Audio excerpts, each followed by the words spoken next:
যে 25 তারিখ বা তার আশেপাশে আরেকটা নিম্নচাপ তৈরির সম্ভাবনা রয়েছে আমাদের মধ্য মধ্য পূর্ব পূর্ব মধ্য বঙ্গোপসাগর এবং সংলগ্ন উত্তর পূর্ব বঙ্গোপসাগর এলাকায়, এবং এটি ক্রমশ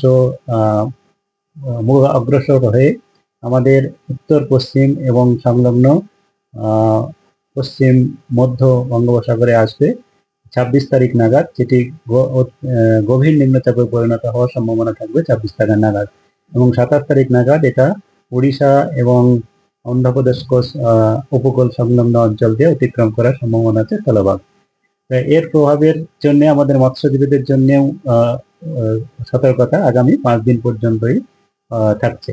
মৎস্যজীবীদের আগামী 5 দিন পর্যন্তই সমুদ্রে যেতে মানা করা হয়েছে।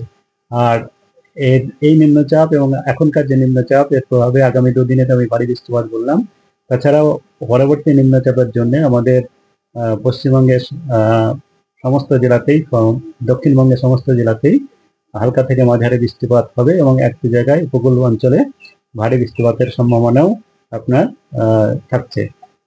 আর এই পরের নিম্নচাপ সম্পর্কে আরো বিষয় আমরা ওয়াচে রয়েছি, আমরা ক্রমশ সর্বক্ষণ এটা ওয়াচ রাখা হচ্ছে, এরপরে আরো ডিটেলস দেওয়া হবে আর কি।